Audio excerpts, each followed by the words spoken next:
Hello and welcome to the Radiate Wellness Podcast with your host, metaphysician, Reiki master, and hypnotherapist, Christy Clemens Hoffman. Each week, we will discover teachings, tips, and tools to radiate your best life ever with practitioners, authors, and luminaries to help you on your path. Wellness, joy, peace, abundance. What do you want to radiate? Hi, and welcome back to the Radiate Wellness Podcast. Today we radiate Healing the Planet with Bill Douglas, who's also in the Kansas City area. Little did I know. I know. I was so surprised when I found out you were in Kansas City too. I know, and I think, like I said, I think we met many years ago, but it's been a long time. Time flies, doesn't it? It does. Yeah, time doesn't even behave the same way anymore, I've noticed. Oh, I know. Yeah, well, the Hopi Indians had a prophecy, or the Mayan Indians had a prophecy, and they said that the time that we're living in today, right now, is they called it the quickening. Oh, yeah. Which quickening, used to mean in the Middle Ages that something is starting to show signs of life. Yeah. Oh, no, I think it's great. I think it's all positive. It doesn't feel like that a lot of times because, when you're going through a lot of changes in your life, it feels really intense. But when you look back, you realize that those moments of intensity were big growth periods in your life. Huge. I mean, we're going through this really huge growth spurt on the planet right now. Mm-hmm. And I think that's why we're radiating Healing the Planet. Right? Yeah.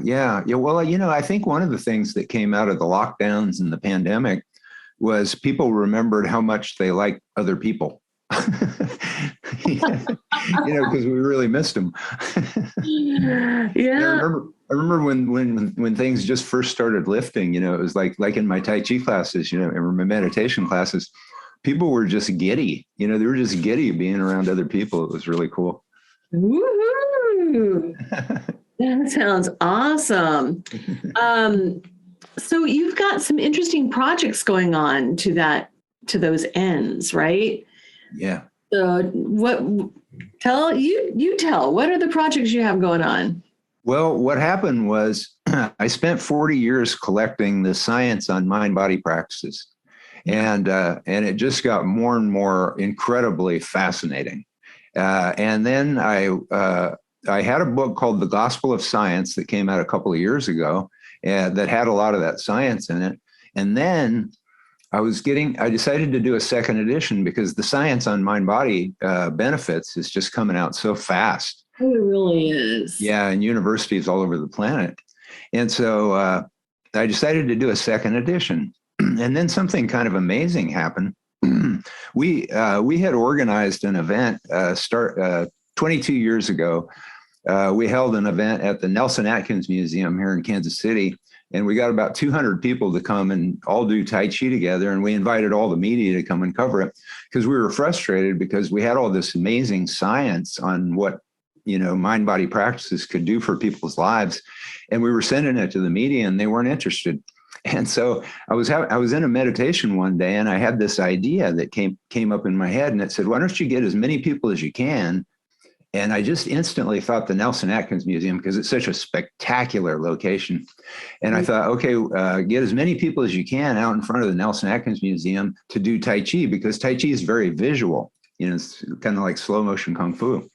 And so we did it, and we ended up getting a couple hundred people showed up, and I had been pestering the media for months, and so the media all showed up, and we actually got picked up by CNN. One of the local stations got picked up by CNN. And so then we started getting contacted by other Tai Chi groups and Qigong groups, and they said they wanted to participate. And so the next year in 1999, we decided to call it World Tai Chi Day. And it just spread around the planet like crazy. It's in 80 countries now. And it's on the last Saturday of April. So anybody in the Kansas City area, make sure you come to the Nelson Atkins Museum at 9:30 a.m. on April 30th, the last Saturday in April. I'm putting that on my calendar now. Yeah, definitely. Yeah, tell everybody about it. It's a lot of fun. How often, I always tell people, I always tell my students, I say, maybe your lives are a lot more interesting than mine.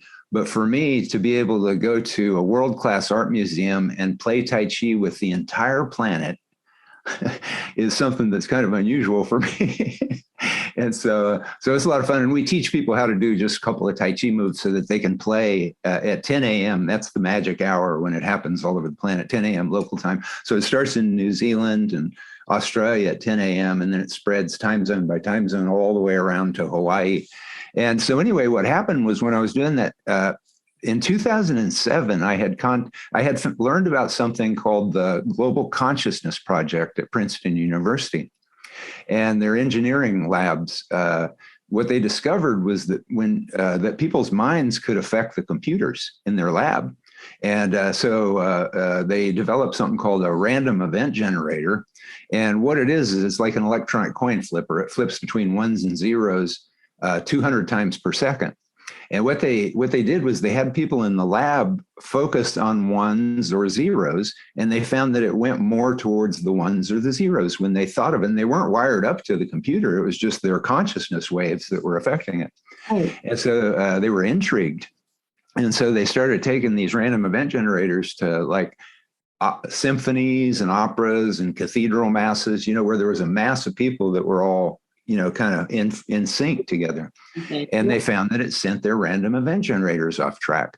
And so then that led to what they call the Global Consciousness Project. And they put these random event generators all over the planet.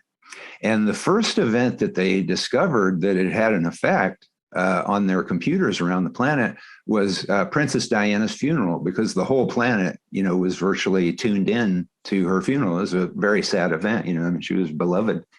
And it's funny too, because when they got married, I was in Hong Kong, and Hong Kong was a British colony, and I wasn't the least bit interested.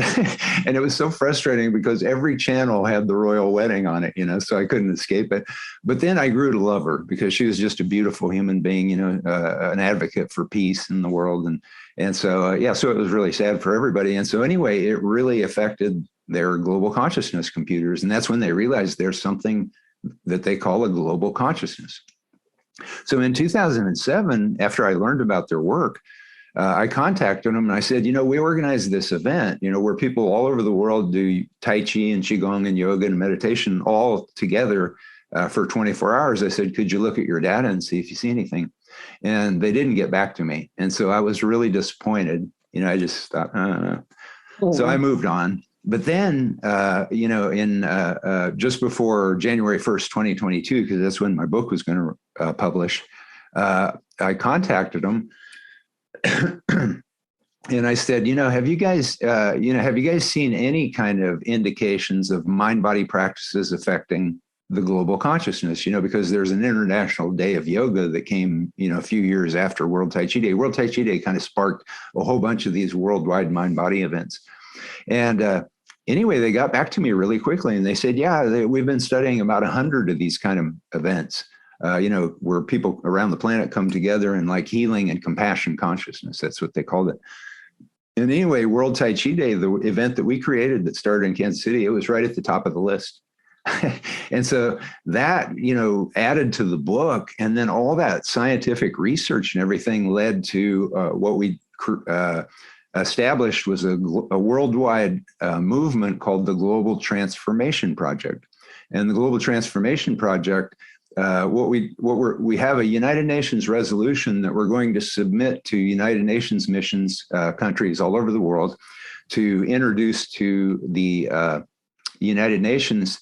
And what it does is it advocates science-based mind-body practices, which is yoga, meditation, Tai Chi, Qigong, and mindfulness. They have a mountain of research behind them, become part of public education. And the motto of the event is it's time to use science in public education, because it would save the world trillions of dollars. I'm talking trillions of dollars each year in the future, year after year, in saved future healthcare costs and also saved social costs, because it has a really powerful impact on creating better behavior in the science, we can get into this as we go on, but the science on it shows that it can affect the whole society. That is amazing. I'm devil's advocate here. I'm wondering if prisons, big pharma, insurance companies don't want to have this out there. Well, I would have to agree with you. But what I've been doing for 30 years, and mind-body people all over the planet, we've been kind of slamming our head against the wall of the healthcare system. Now I teach at the University of Kansas Hospital. I teach all kinds of things for medical students and different departments and people, patients that go there for different kind of conditions. And that's a great program, but mind body is still on the outer edges of healthcare. 30 years ago when I started becoming aware of the science, I thought by now we would be like a major part of healthcare. So yeah, the pharmaceutical industry plays a role in that. And that was part of the illumination that I had to go to public education, because public education it's not controlled in the same way that healthcare, aspects of healthcare are. And so, and when you look at the science, and I have some of the science in this video that I was telling you about, but when you look at the science on what this does for students to become better students and get a better outcome in education, it just looks insane that we haven't already put mind-body practices into public education. So I feel like public education is an easier route to go than slamming our heads against the wall with the healthcare system. Yeah, no kidding. Just start from the ground up again and transform society from the bottom up. Now, go to the seed. The seed. Instead of trying to treat the sick leaves, go to the root, find out what's going on with the root. And that's human consciousness. Yeah. Oh, that's incredible. Or even rather than take care of all the dead leaves at the top, plant a new tree. Yeah, right. Then that's essentially what we'd be doing. We'd be planting, hundreds of millions of new trees in the consciousness of students. And I've taught kids at all ages, and young kids, they are totally, what we're advocating is that it be taught from kindergarten through university in age appropriate ways. And I've taught very young kids, and man, they just, they really resonate with it. Yeah, when we're kids, we're in tune with this stuff. And then we get all tied up in our heads as we get older, and then we lose contact with that part of our consciousness, that part that's just open to possibility. And Right. I'm a substitute teacher on occasion. I don't really have a lot of time for it, but I enjoy it at a private school.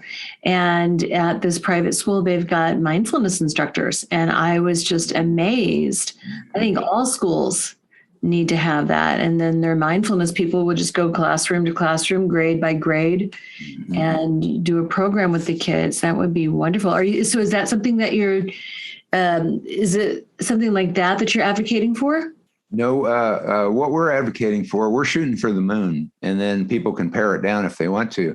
And so based on the science, if you do mind-body practices every day, Harvard says that's when you get the most benefit. So what we're shooting for is a 1 hour a day mind-body class for public education, public educators around the world. And it would be a combination of those 5 that I mentioned: meditation, mindfulness, Tai Chi, Qigong, and yoga, because they have massive science behind them. And so it would be kind of a hybrid of PE and health science encapsulated in a mind-body class. And it would be much more effective than PE, because you get cardio benefit from yoga and Tai Chi. So you would get your cardio benefit from that. And then plus you'd be getting all these brain changes and cellular changes and all the things that come with mind body. So, so an hour a day would be, that's the optimum. And so that's what we're advocating. Oh, that's amazing. That would be wonderful. Gosh, what a game changer. Yeah. And then that ties in. So this the Global Transformation Project ties in with the World Tai Chi Day. Yeah, well, World Tai Chi and Qigong Day, I kind of feel like, it's going on, and we're celebrating it, and we're we're organizing, doing organizing. But I feel like that was kind of a training ground for this global transformation project, because the World Tai Chi Day, it educated the media that we've gotten, the media coverage that we've gotten from World Tai Chi Day. When we look through the media, the estimates are that we reached over 1 billion potential media viewers and readers with science on mind-body practices through the coverage that we got. And so that was a really important thing. But it seems, I just have, my feeling is that was a practice run for the Global Transformation Project, because that is what's going to fundamentally change the planet for the history of humanity. Oh my gosh. Now, the Global Transformation Project, is that in conjunction in any way with Lynn McTaggart? Well, we're reaching out to Lynn McTaggart and David Lynch and Russell Brand and John Kabat-Zinn, all the mind-body people. We're reaching out to them to join this coalition. And we have a really impressive list of really renowned scientists that are already a part of it. And so what we plan to do is to create a global mind-body coalition, because there's hundreds of millions of us that have enjoyed the benefits of mind-body practices. And so if we can bring this coalition behind this UN resolution, it'll be a really powerful thing. Oh yeah, no doubt. And now you've got also the second edition of Gospel of Science. And I did want to talk to you about that a bit. I heard you on George Norrie, and you were talking about the book. And I get a lot of guests from George. I love George. Yeah. He's great, isn't he? Oh yeah. He's just got that, that childlike curiosity. And I don't mean childish, but I mean, in a beautiful way, that childlike curiosity. And, Joe Rogan's another guy. It's like, they're just curious about things. And they take the time to ask people questions, and people love it, and they resonate to it. Yeah. Oh, yeah. So I wanted to talk to you a bit about the Gospel of Science. And, can you just break that down for us a bit? Because I think that just the juxtaposition of gospel and science in the same title is very intriguing. I thought it would be. The reason I chose the word gospel is because the Greek root of the word gospel is good news. Right. And so this is the good news of science, and it's profound. There's what I always tell people is, if you have a gloomy view of the future, you got to read this book, the new second edition of the Gospel of Science, because you'll walk away from it with a whole new vision of possibility. And it's just like, the solutions to our problems personally, health-wise and mentally and emotionally, and also globally, they're just hanging there like ripe fruit. And these mind-body practices, the science has caught up with them to some extent. And and the potential of these things is huge and profound. But I get into some other concepts in the book too. And one of them is that the foundation of the universe is compassionate. And I spell out a lot of the science in the book, because if you watch the news every day, the news is fear-based. And if you watch the news every day, you think that the world is dangerous and evil and everybody's out to get each other. But That is not the case. That's not the case. And in fact, the science shows that the very foundation, the very fabric of the universe is compassionate. And one of the things that one of the research sightings, and I meticulously cite all this science in the new second edition of the Gospel of Science. And I have a website that has live links. So you can go to that website and you can get instant access to where I got my information, because I don't want anybody to just take my word for it. I want people to take advantage of all this incredible science that's been done out there. And one of the things that I get to in the beginning of the book is there was a study that they did, and they had people experiencing selfish hedonistic pleasures. And then they had people experiencing altruistic pleasures, altruisms, when you're doing something for the greater good and you don't expect any return. And what they found was they both got the same high.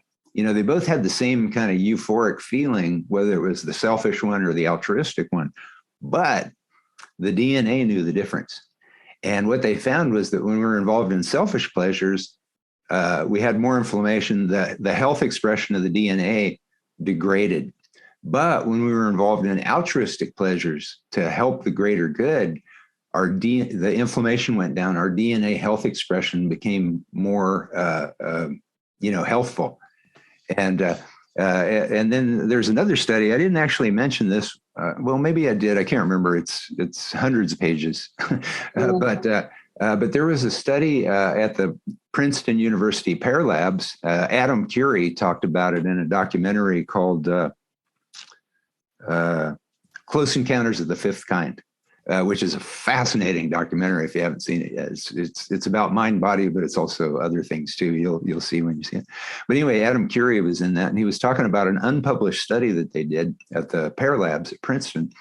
And what they did was they had a random event generator controlled grow light in the center of the square room. And it was completely dark except for that grow light.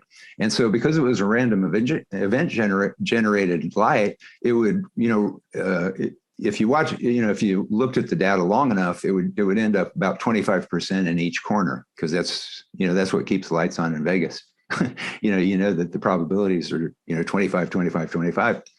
But they brought a living plant into the room, and they put the living plant in one of the corners. And the light spent more time shining over there where the plant needed the light. Isn't that beautiful? That's beautiful. Beautiful. And then some of the other science that I have in there. Wow. You guys got to read this book. I'm telling you. One of the other things that I put in there was Dr. Roger Nelson, who's actually joined our Global Transformation Project since I released the book.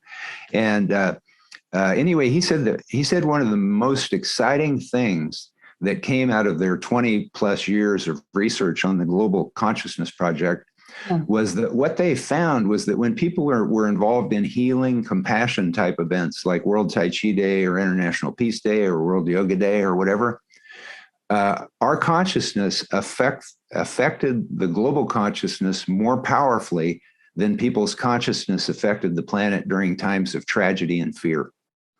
And that's a really hopeful sign for humanity. Oh, that's amazing. Okay, so let me just wrap my head around this. Let me break it down.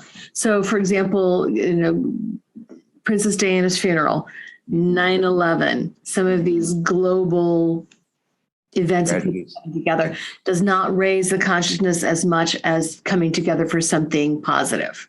Well, the events themselves may have sent their charts off, but the thing is for like International Day of Yoga and World Tai Chi Day and International Day of Peace, there's a much smaller number of people that are tuned into it. Yeah, we're just a tiny fraction of the people that were tuned into 9/11 or Princess Diana, yet we had a statistically significant effects on the global consciousness. So it shows that when our individual consciousness is in a state of compassion and healing, it's more powerful than when it's in a state of fear and tragedy. And so that bodes well for the future of humanity. Oh my gosh, can we do this every day? Yeah, let's do it. Well, if you get the book, you'll have it every day. Well, okay, yeah, there you go. Because that would be so amazing if we all came together, at 9:00 every morning, wherever you are, and just said a prayer. Well, yeah, and repetitive prayer is also one of the things, one of the practices that gives you mind-body benefits, like the rosary, repetitive prayer. Yeah, but once the Global Transformation Project gets us into public schools, that will be happening. Hundreds of millions of new meditators will be introduced to the planet. Wow. And we already know that when people go into, in the video that I was talking about, I get into this, but what we know is that when groups of people come into coherent consciousness, alpha, theta, brainwave states, and that's what all 5 of the mind-body practices have the ability to do, is bring us into that alpha, theta, brainwave state. When large numbers of people go into that state, it has a healing effect on the whole society. And so hundreds of millions of new meditators being introduced to the planet, we're talking about, global transformation. Right. .org. Exactly. Globaltransformationproject.org. I actually left the project off when I was on George Norrie. I was like kicking myself for that. Transformationproject.org. That'll work. So let's break it down even to an individual level, Bill. So an individual person, how can they affect consciousness maybe for themselves and the people around them? Mm-hmm. Meditate, practice mind-body meditative practices.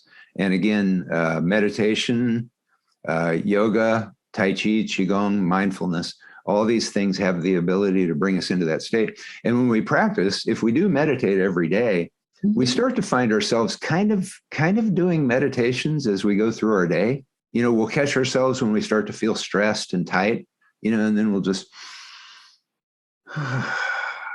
just kind of let go and drift. And so it starts to become kind of a way of life. And, it was like one of the things that I was thinking about, as we developed the Global Transformation Project, was when I was young. This was way before your time, but when I was young, the Kung Fu series with David Carradine was like a really big deal on television. I remember that. Yeah, it wasn't reruns. It was actually, it was like I was waiting for that night when it would come on. I think we're about the same age, Bill. Well, you don't look like it. So, but. David Carradine. Yeah, that was great. Yeah. And it kept, and my favorite scenes were the ones when they would cut back to his youth growing up in the Shaolin Temple, and he was learning all these profound things from Master Po and, the other masters. And so the Global Transformation Project, essentially, in a science-based, non-theological way, would make public education all over the planet a Shaolin temple, and we would have Kwai Chain kings walking all over the planet. Amazing. Well, it's interesting you mentioned Kung Fu because that is very related to Tai Chi, just a very slowed down version, right? Yeah, but I've met, there's actually a great Qigong master named Master Li, L-I. Li Zhenfeng is his name. Everybody should Google him. And he's just a beautiful, extraordinary human being. And anyway, he was one of the greatest Kung Fu coaches in Chinese history. He won all kinds of Kung Fu championships for the Chinese national Kung Fu team. And then he discovered Qigong, which is more of a meditative practice, like Tai Chi can be. It's not always taught that way, but it can be. But Qigong, very, very contemplative, meditative. And it just changed his whole perspective on everything. And he gave up Kung Fu. He gave up his great career in Kung Fu and became a Qigong teacher. And now his Qigong focus is love. And so love is the vibration. And in fact, I've heard him speak, and he said that I heard when we first started trying to organize World Tai Chi Day, I flew out to Baltimore to go to a National Qigong Association annual conference to pitch everybody on the idea of a World Tai Chi Day. And Master Li, he was the speaker that spoke before me. And so, he gave his talk, and then I gave my pitch on World Tai Chi Day. And then it was time for the break, and everybody was walking out to lunch. And he walked up to me in the hallway walking down the hallway towards lunch. And, we were complete strangers. We'd never met before in our lives. And so it was something that just really stuck with me, and he walked up to me and he said, "Why are you doing this, this World Tai Chi Day?" And he said, "If you're not doing it for love," he said, "don't do it at all." Ooh, wow. And it was like a crystal arrow that just lodged right in the center of my brain. And it had a huge impact on the whole 22 years unfolding of World Tai Chi Day. So the motto of World Tai Chi Day is one world, one breath. So for those who don't really know, okay, for me, who I don't really know the difference between Tai Chi and Qigong, can you break that down? Yeah, Qigong actually literally translated from Chinese means breathing exercise or life energy exercise. And so it's it's designed to help unclutter the stress out of our body through the combination of breathing and visualization techniques. And also it can be moving as well, but it can also be sitting meditations. And I actually have a great one. Everybody should use it. It's free on YouTube. It's called, if you go on YouTube and you search Sitting Qigong Bill Douglas, and Qigong is spelled Qigong, Sitting Qigong Bill Douglas. It's just a free thing that I put up there. I think I did it after the 2007 financial collapse because everybody was so stressed out, and I just put it out there as a public service. And so I was glad it was out there during the pandemic. But so Qigong, it uses a combination of breathing, relaxing visualizations, and also relaxing gentle movements in the moving Qigong to break up the blocks in the natural flow and expanse of our life energy that expands through us. And now Tai Chi, it looks kind of like slow motion Kung Fu. And it's taught in a lot of different ways. I mean, I've met a lot of teachers that for them, it's just physical. It's just kind of an aerobic exercise. But for most Tai Chi teachers, it's like a Qigong experience. It's designed to get the body to learn how to relax while we're in complicated motions. And then what it does is it teaches us how to move through our lives and do everything that we do in a way that's less taxing to the body, less taxing to the mind, and more so that we're more open to this flow of life energy that expands through, everything in the universe when we don't block it with our squeezing brain. Did you know that Radiate Wellness is more than just a podcast? That's right. We're also a comprehensive, holistic wellness practice. Find out about our services, practitioners, and upcoming events at radiatewellnesscommunity.com. While you're there, visit our podcast page to read more about our great guests and even donate to the podcast. If you like our podcast, you can help in other ways as well, like subscribe or follow us wherever you're listening right now. Tell a friend, a family member, or a coworker about the great content you find here. And if you wouldn't mind, please give us a thumbs up, a 5-star rating, or a positive review. Sounds like a small thing, but it really helps. You might like to know about our Facebook communities while we're at it. We have a free community, the Radiate Wellness Community, on Facebook for news and great free content. Our subscribers group is Radiate U, as in the letter U, but also, you. There you'll find curated replays of past classes, guest interviews, and more. And now, back to our podcast and back to our guest. That is so wonderful. Now, when we were talking before, you said you had a video that you'd like to show. We don't usually do that let me just say, it's never come up on this podcast before, but it sounded great. Yeah, I think you'll really enjoy it. I've used different videos, but this is actually a world premiere for this video. Is it really? Yes, it is. Okay, here we go. So this is about 15 minutes. And like I was saying, I have to show it through the credits because the music and the fractal unfolding that I use, they asked me to have it in the credits. So we got to watch those. This is just right at the end, very short. Yeah. Now, I'm not hearing any sound. Are you? I am hearing sound. Oh, good. Okay. Yeah, that's Kansas City there. What is it? Oh my gosh. In the 2022 book, New Second Edition, The Gospel of Science, it collects 40 years of mind-body scientific research, which led to the creation of the Global Transformation Project, a simple, elegant plan for global transformation. Fear, stress is what fuels over 8 trillion measured in US dollars per year of our planet's precious resources to be spent on rising healthcare spending, and nearly 2 trillion in military spending worldwide each and every year, which is one of the world's major pollution and CO2 sources. There is a simple, elegant cure for this growing fear in the world. Ancient mind-body practices, yoga, meditation, Qigong, mindfulness, and Tai Chi, provide a science-based answer to our world's growing fear and division and to our economic woes. Does this cure sound too simple? Science proves that mind-body education is the solution to our global economic health and rising global depression, which feeds the growing fear in the world. The number of incident cases of major depressive disorder worldwide increased from 162 million in 1990 to 240 million in 2017, representing an increase of 49%. And this was before the pandemic.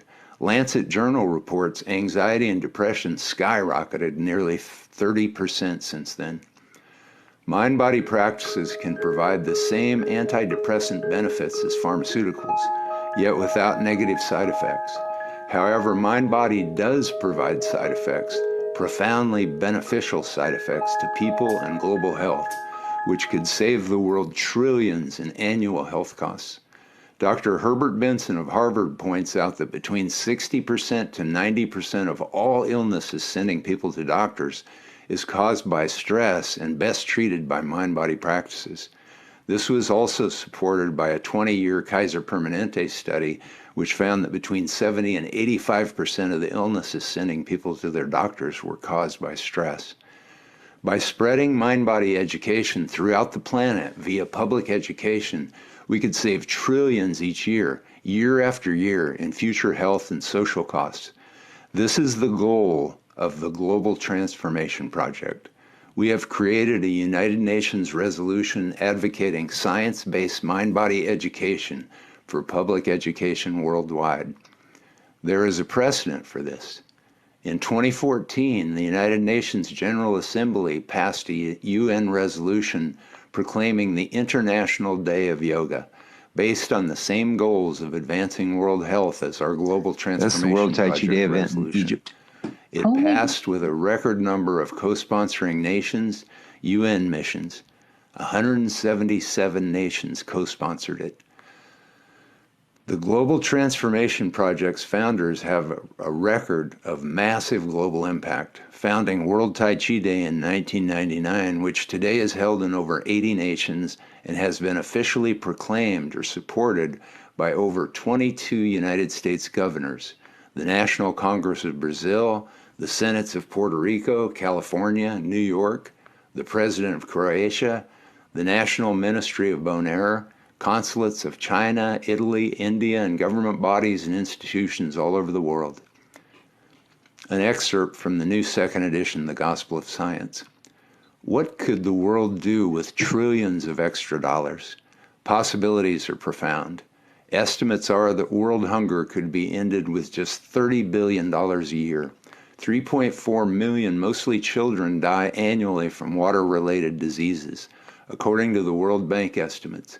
150 billion each year would provide clean water worldwide. Wrapping our heads around this, that just a tiny fraction of the trillions saved in health costs could end world hunger and millions of water-related deaths, is huge. Global transformation on a gargantuan scale. Global Transformation Project founders' decades of global mind-body organizing efforts revealed that mind-body teachers exist in virtually every city in every nation of the world. Public education can expand the use of these vastly underutilized resources on a massive scale. And this is only the beginning of what the Global Transformation Project offers the world. Global Transformation Project founders' efforts involved organizing mind-body practitioners, Tai Chi, Qigong, yoga, and meditation around the planet to come together for a 24-hour period on the last Saturday of April for over 20 years. Princeton University's Pair Lab project, known as the Global Consciousness Project, provided data showing that this event had actually measurably increased coherence in global consciousness, not just for those participating, but for the whole of humanity. Transcendental meditation research with major universities and in conjunction with police statistics departments did a series of studies showing that if just 1% of a city's population was high-level meditators. It could dramatically reduce the violent crime rates for the entire city. And in one study of 48 cities, this effect remained for 5 years. The Princeton University Pear Lab Born project showed that even far less than 1% of planet Earth's population could create greater coherence in planetary consciousness, not just for the World Tai Chi Day and the GTP founders organized, by ensuing events like the International Day of Yoga, World Peace Meditations, etc., had similar beneficial effects on the planetary consciousness. On the microcosmic scale, prisons and schools that have incorporated mind-body education have seen massive improvements in behavior, less violence and bullying. In fact, mind-body education expanding across the planet is already changing the world. Violent crime rates in the United States and many countries are at 40-year lows. Yes, you heard that right. 40-year lows in violent crime rates. Why does that sound unbelievable? Because today's media is fear-based. Another excerpt from the new second edition, The Gospel of Science. In June 2011, a Psychology Today article entitled, "If It Bleeds, It Leads, Understanding Fear-Based Media," spoke of how fear-invoking news stories feed on the anxieties of people and in effect hold us captive. This is something that needs to change when you consider that our health and our future has its seeds in the ether of our current state of mind. An October 2011 Associated Press article by Seth Bornstein titled, "Surprisingly Enough, the World is a Safer Place," published in San Francisco Gate, points out that although media reports make us feel like the world is more violent, new data is saying that in fact our world is indeed much safer than any time in history. Albert Einstein had a question that he said was the most important question we could ask ourselves. Is the universe a friendly place? Well, the answer to that is increasingly yes, and it may reflect at least partly what is happening in the brains of millions of people worldwide who are literally rewiring their minds through meditative experiences, creating an ever-friendlier planet. End of quote. How does this affect the fear behind the planet's woes? Mind-body research shows that mind-body practices can actually physically shrink the stress-fear parts of the brain while increasing the size, activity of the empathy and compassion parts of the brain. The TM and Princeton research shows this is not local to just those practicing mind-body practices. It has a planetary effect that reduces violence in the world. What would introducing hundreds of millions of new mind-body practitioners in the world do for the planet? The Princeton-born Global Consciousness Project founder, Dr. Roger Nelson, said that the most exciting finding of their 20 years of research was that when a human mind is in a state of healing, compassion, and intention, and that mind connects with others around the world in that state of grace, it is a more powerful state, according to their data, than fear and tragedy states are. Mind-body education in public schools worldwide would increase the size of the empathy and compassion parts of hundreds of millions of students' brains. And when these students worldwide go into alpha theta brainwave meditative states all around the planet for 1 hour each day, as the Global Transformation Project's UN resolution advocates for public schools, science shows the positive effects of this could be massive, beyond imagination. We are talking global transformation on a scale so vast, huge, and beautiful that our current mindsets can hardly even begin to imagine. But do public educators care enough about this vision of global transformation to adopt mind-body education as part of public education? No, but this is what they would be extremely interested in. Science shows it would be virtually insane not to adopt mind-body education for public education, because the science reveals mind-body education will increase students' IQs, improve GRE reading scores, improve math proficiency skills, improve verbal fluency, reduce student absenteeism due to illness, improve student focus and test scores, reduce bullying and behavior problems, and reduce ADD, or attention deficit and hyperactivity disorder. No rational public educator would look at this science and not become extremely excited about mind-body education in public schools. Plus, science reveals that if teachers participate in mind-body education with students and on their own, it reduces teacher burnout. The science is in. Become a healing part of history. Visit www.globaltransformationproject.org, where you can sign our petition to UN missions worldwide to pass the Science-Based Mind-Body Education for Public Education resolution, which we will be submitting to UN missions worldwide, backed by the sole force of tens of thousands of petition signers, which we will share with the UN missions when we approach them with this resolution. Once you sign the petition at globaltransformationproject.org, please do what you can to spread the word on this historic opportunity for planetary transformation. Also, if you are a scientist, health, or education expert, please add your name to our growing list of science, health, education professionals backing our UN resolution campaign. The event's motto is "Time to use science in public education." We have an opportunity to change the world forever in beneficial ways beyond comprehension. Alone, we can do so little. Together, so much. Helen Keller.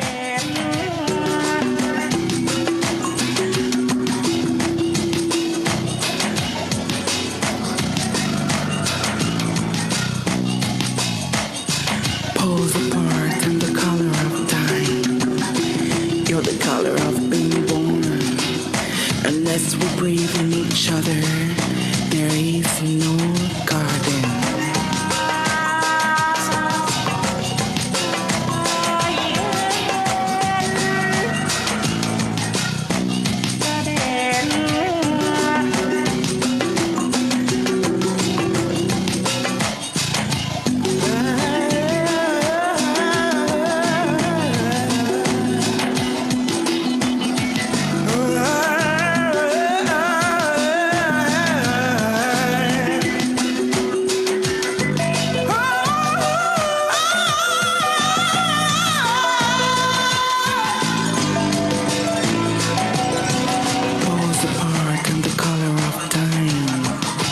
You're the color of being born.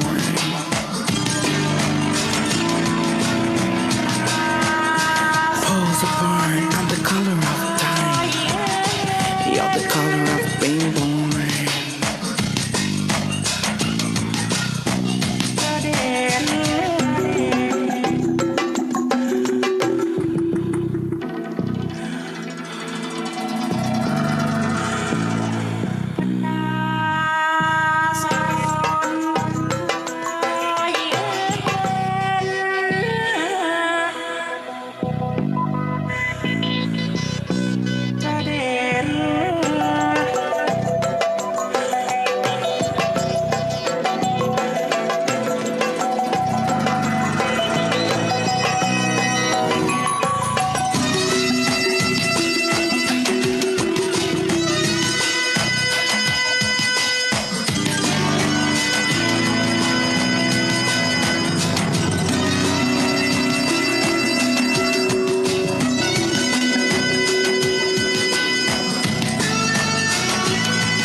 Je suis la couleur de mourir.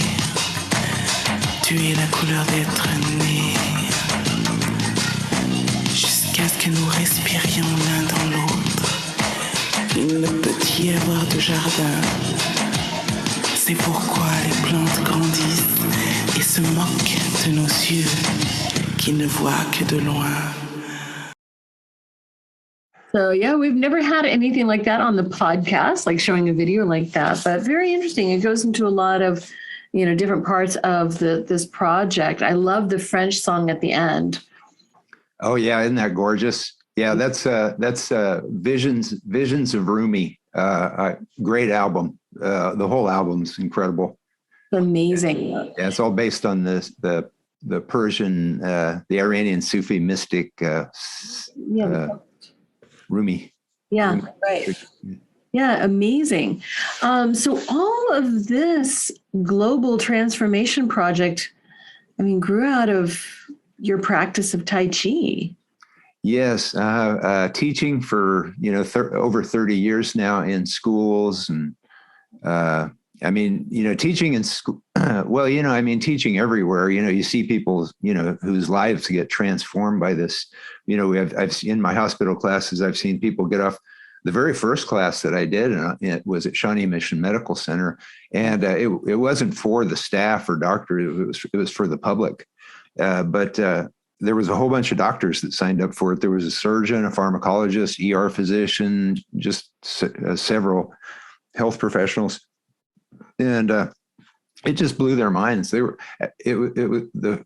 signed up for the first 8-week course. By the end of that 8-week course, they were off of hypertension meds they'd been on for years and years. The surgeon had a chronic pain and limited mobility from a car accident from years before. And being a surgeon, she'd been through everything Western medicine had to offer, and still had the problem. After 8 weeks of the meditation and the Tai Chi and Qigong, she had complete mobility, no more chronic pain. It just blew their minds.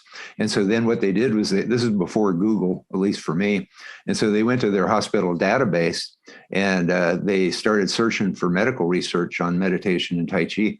And they found studies that validated the benefits they were getting, and they handed them to me. And I remember when they first handed them to me, I thought, why are they giving this to me? I'm not a doctor. But this stack just grew, and then Google came along, and then the stack, really grew.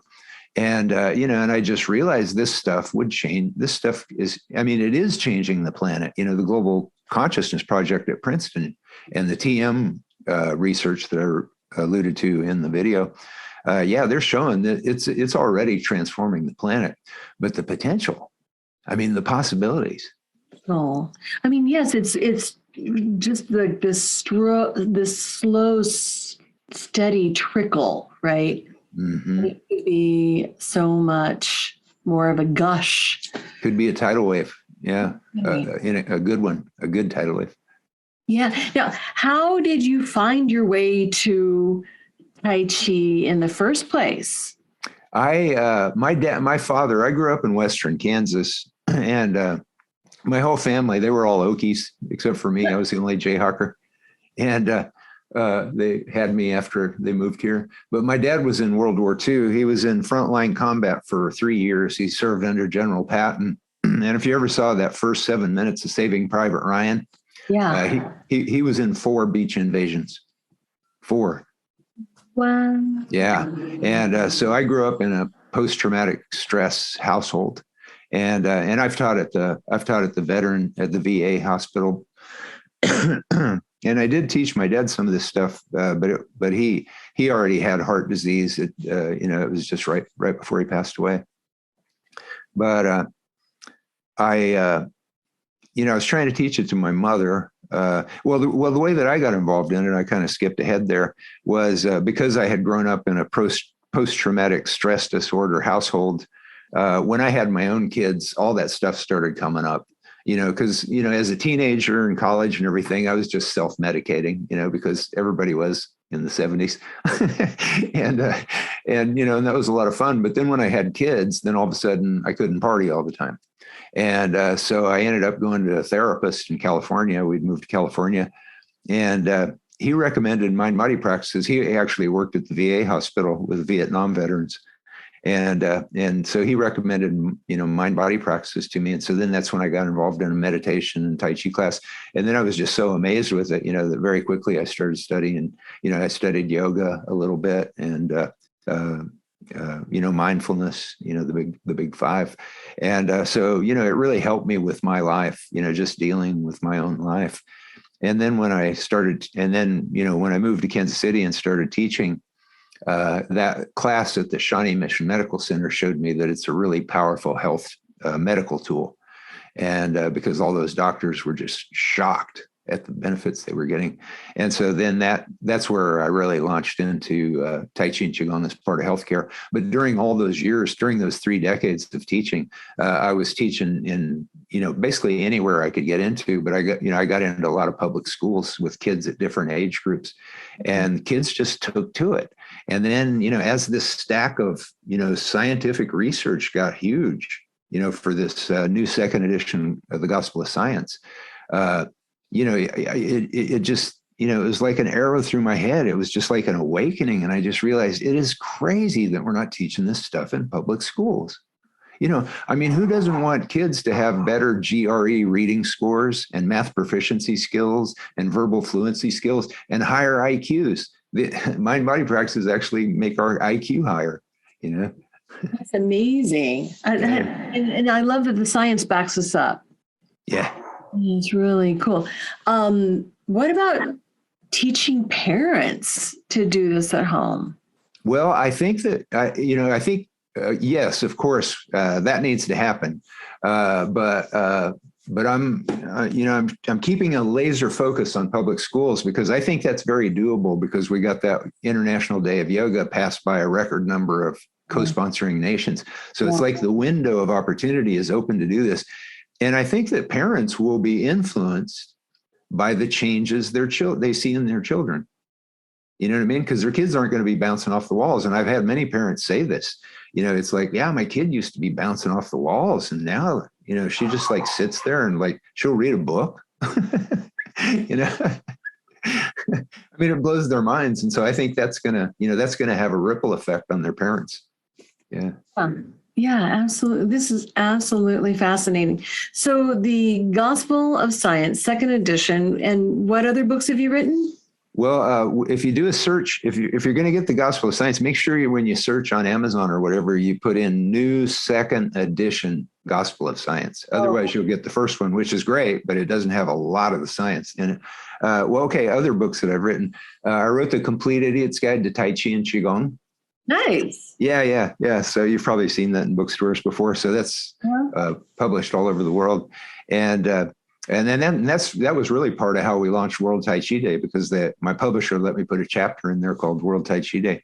And at that time, it was kind of just a vision, but I just knew it was going to happen. So I wrote a chapter for the book. And then also I wrote The Tao of Tai Chi, The Making of a New Science. And then I've had some award-winning books. I have a book called The Amateur Parent, a book on life, death, war and peace, and everything else in the universe. And a story in that won the AOL Chicken Soup for the Soul United States Award. They gave one award to what different countries around the world that submitted, and I was the United States winner for that one. It was a story about Little League baseball. My son used to play up at Satchel Paige Stadium. In Little League. And so I wrote a story about how all the parents, it was like we were all different races. And then little by little, we started noticing that the other parents were cheering for our kids. And then we all started sitting closer and closer together, and it became this, this connectivity of humanity. And so anyway, that won the AOL Chicken Soup for the Soul Award, The Amateur Parent. And then I also got Best Fiction of the Year from Spiritual Enlightened Magazine. I wrote a couple of novels. And one of them is called 2012, The Awakening. That's the one that I got the Best Fiction of the Year award for. And then the other one's called A Conspiracy of Spirits, Wall Street versus the 99%. and both of the books, interestingly, both of the books are about a global awakening, where people's consciousness, they tune in and they, their lives follow a path. And then also their consciousness, in 2012, The Awakening, their consciousness ripples out and affects everybody else's consciousness. And this is before I knew that we had affected planetary consciousness with World Tai Chi Day. So when I found that out, I was thinking, wow, I'm just like Ravi, the hero. I'm just like Ravi, the hero in 2012, The Awakening. It was like I was writing this book as like a prescient thing, and I did a swab test. I'm like 98% Scottish Highlander. And the Scottish Highlanders are known for what's called the second sight. I went to Scotland and learned about this. And what it's defined as is an involuntary ability to glimpse the future.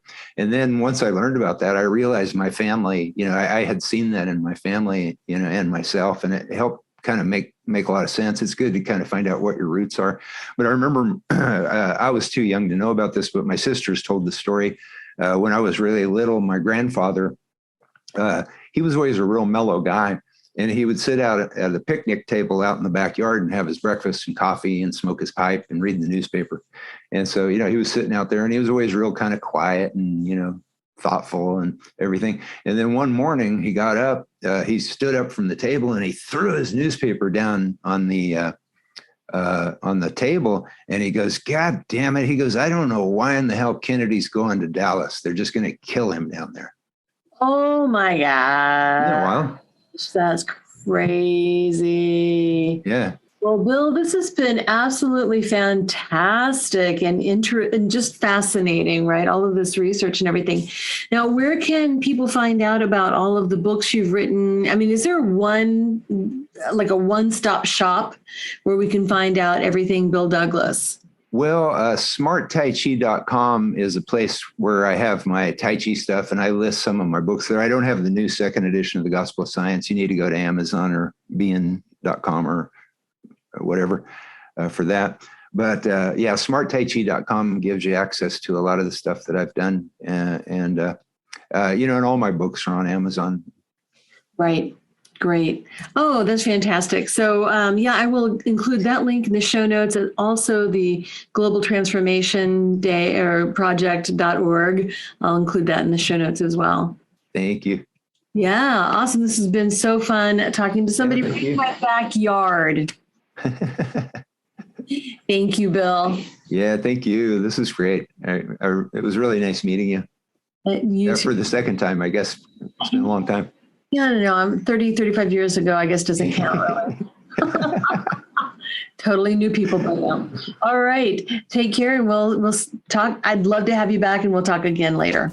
Oh, I'd love that. That'd be great. Yeah, thanks so much. I'm really honored to be on your show. Thank you. Thank you.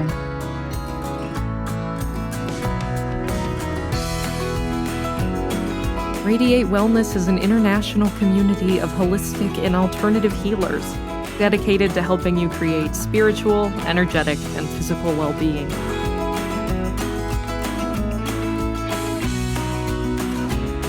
To learn more about our practitioners, services, classes, and events, or to schedule an appointment, visit us at radiatewellnesscommunity.com.